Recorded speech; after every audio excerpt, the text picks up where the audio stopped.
Good morning everyone. हम लोगों ने प्रीवियस क्लास में डिमांड के बहुत सारे क्वेश्चंस कर लिए हैं, तो कंटिन्यू करते हैं। आ जाइए क्वेश्चन नंबर 68। मैं क्वेश्चन जूम कर देता हूँ। क्वेश्चन नंबर 68 स्टार्ट किया जाए। देखिए क्वेश्चन नंबर 68 में क्या कह रहा है।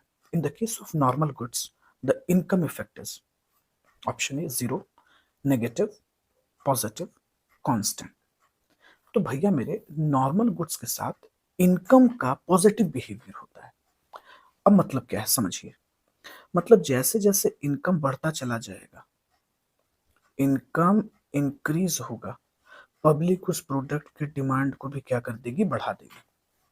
तो जाहिर सी बात है रिलेशन कैसा मिला भैया, पॉजिटिव रिलेशन मिला। कैसे गुड्स का, कैसे गुड्स का, तो भैया नॉर्मल गुड्स का। तो राइट आंसर हो गया हमारा ऑप्शन सी। चलो क्वेश्चन नंबर 69 पर आते हैं। Income effect on the demand of a good is positive for normal goods, always positive, negative for normal goods या ऑलवेज नेगेटिव।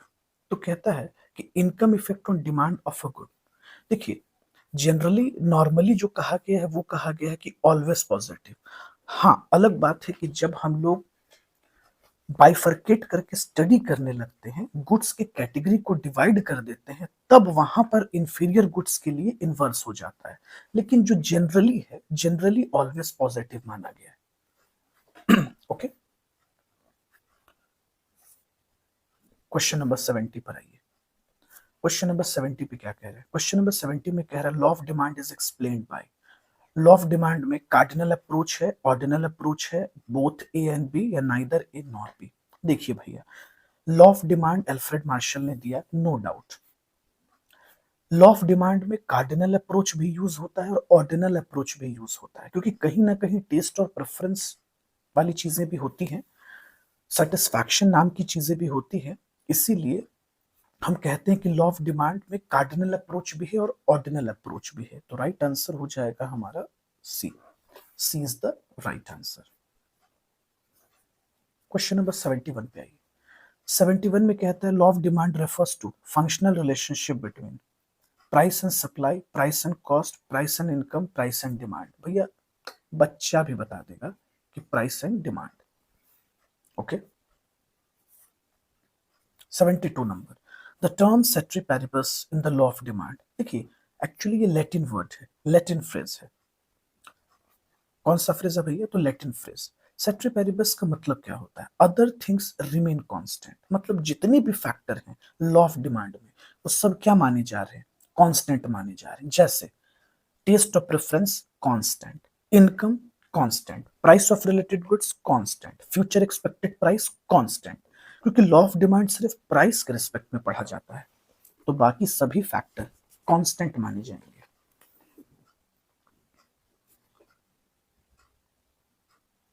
क्वेश्चन नंबर 73 पर आइए। Which of following is variable and influencing the factor in law of demand.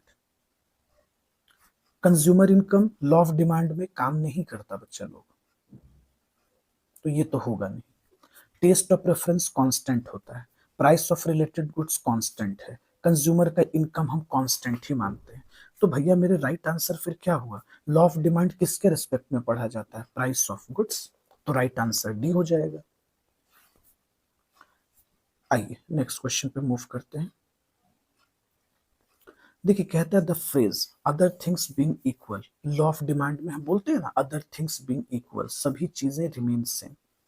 तो इसका क्या मतलब हुआ, इसका ये मतलब हुआ कि कंज्यूमर के इनकम में कोई चेंज नहीं होगा, प्राइस ऑफ रिलेटेड गुड्स में कोई चेंज नहीं होगा, टेस्ट ऑफ प्रेफरेंस में कोई चेंज नहीं होगा। सर उस अकॉर्डिंगली तो तीनों ऑप्शन सही है, बिल्कुल। तो राइट आंसर क्या हो गया, राइट आंसर हो जाएगा हमारा D, all of the above. Right answer क्या होगा, all of the above. Okay आ जाओ नेक्स्ट क्वेश्चन पे। Question number 75 the total effect of price change of a goods is. Option A में कहता है substitution effect plus income effect, substitution effect plus price effect, substitution effect plus demonstration effect. तो देखिए total effect of price change of goods, जो total effect है price change का वो दो तरह से आता है, सब्सटीट्यूशन और इनकम। तो राइट आंसर होगा option A. Option A is the right answer, substitution effect plus income effect. Okay,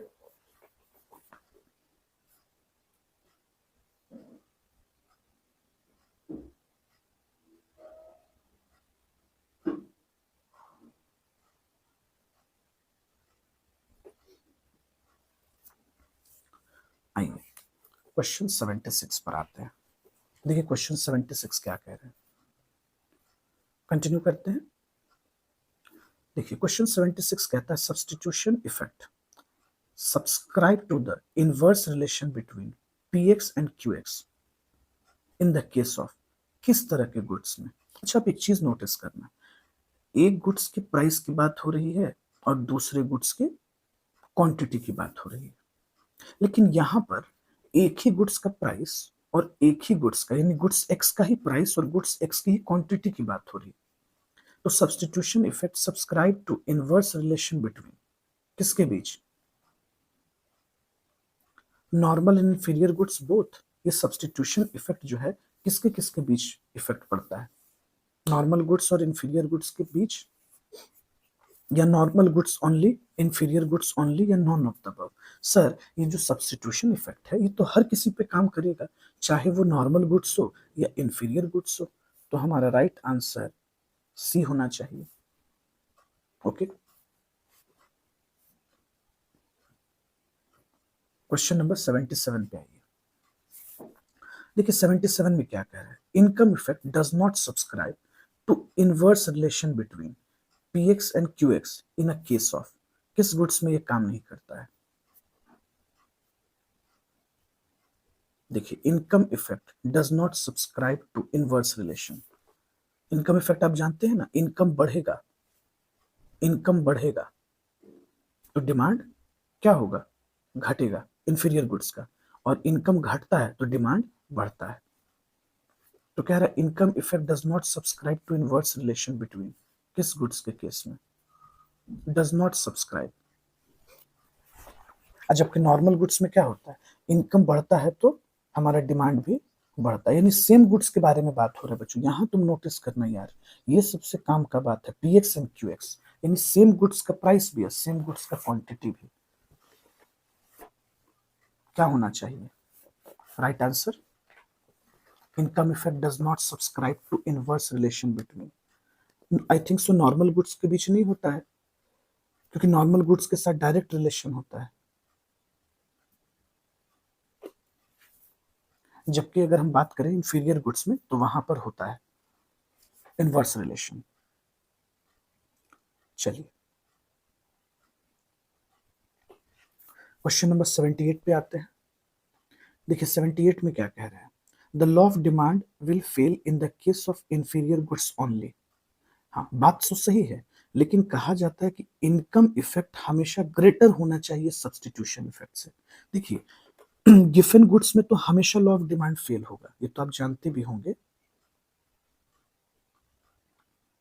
given goods में लॉ ऑफ डिमांड हमेशा फेल होता है, लेकिन इंफीरियर गुड्स में तभी होता है जब आपका इनकम इफेक्ट सब्सटीट्यूशन इफेक्ट से ज्यादा हो जाए, हमेशा याद रखिएगा। इसीलिए राइट आंसर होगा बी, कि इंफीरियर गुड्स में लॉ ऑफ डिमांड तब फेल करेगा जब हमारा इनकम इफेक्ट सब्सटीट्यूशन इफेक्ट से ज्यादा हो जाए। तो option B is the right answer.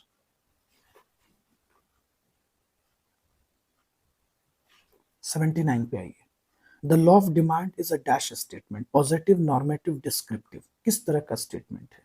तो भैया ये पॉजिटिव स्टेटमेंट भी है, क्योंकि ये सीधे कॉज और इफेक्ट बता रहा है, तो ये पॉजिटिव स्टेटमेंट है, मतलब पॉजिटिव इकोनॉमिक्स है, समझिए। और साथ साथ ये डिस्क्रिप्टिव भी है, क्योंकि डिस्क्राइब भी करता है, दोनों चीजें हैं।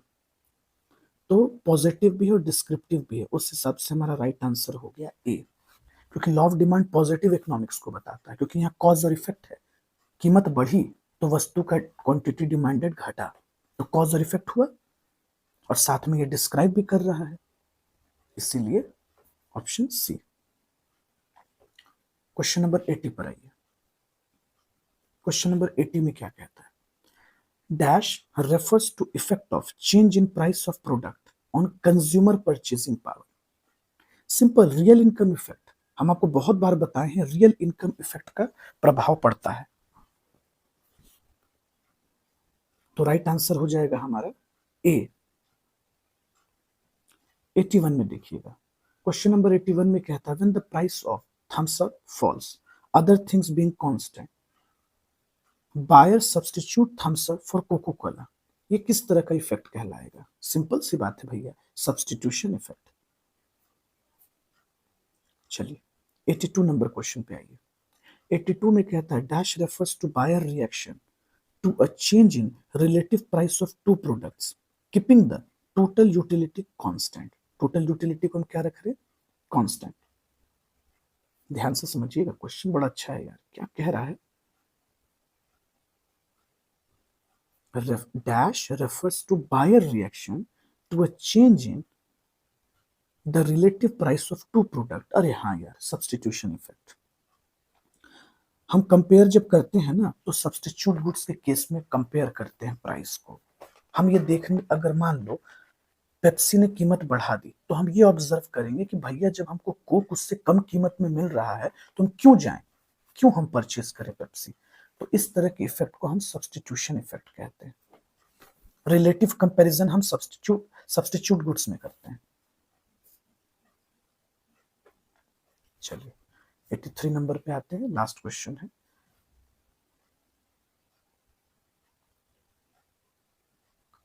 देखिए क्या कह रहा है, the law of demand can be explain by law of diminishing marginal utility, indifference curve, both.